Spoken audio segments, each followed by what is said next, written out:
the connected speaker wars are upon us, and one day they will be detailed in history books for all to remember. But here now, it can be hard to cut through the various narratives surrounding the options out there and pick a winner.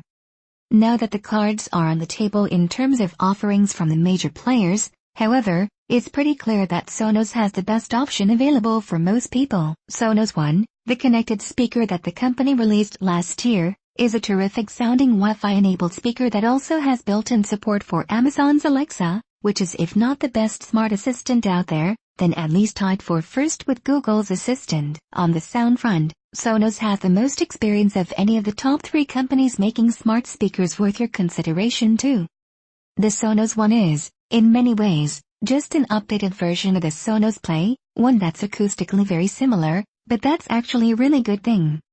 The Sonos One, like the Play One, is a terrific sounding audio device, especially given its size and physical footprint. I've been using a pair of Sonos Ones for the past couple of weeks, and it's clear that they do a great job of filling a room with sound, thanks in part to Sonos sound shaping tech that uses a 2-minute setup process involving waving your phone around to properly model the audio they put out for your space. Individually, a Sonos One is already a strong contender even against the Google Home Max and HomePod for sound quality for most people, who don't need the additional power or won't notice the auditory improvements afforded by the larger speakers, but the Sonos One has another neat trick up its sleeve, since it can form a stereo pair with a second Sonos One.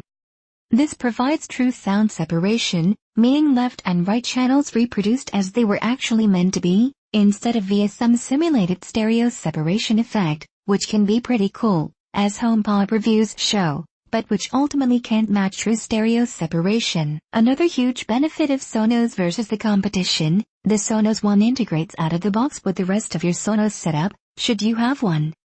You can control all speakers via voice, and group them together for whole homeroom by room playback. Google's Home Max can work together with Chromecast-enabled speakers for similar multi-room streaming setups, and HomePod is set to get an update that will add multi-room and stereo syncing, but Sonos One offers both of these now, and using a method that's proven to work. There's also pricing to consider. Sonos One, in a bundle with 2, is available for $349 right now, which is the same price as a single HomePod. It's an unbeatable deal, given the other advantages listed above, especially since it means you can see if you like it alone, or equip multiple rooms with Alexa smarts and quality connected sound in one go. There are reasons to consider other options, to be sure, especially if you're 100% committed to the Apple ecosystem of device and services, but in general for most people, for most use cases, Sonos One is the far better choice.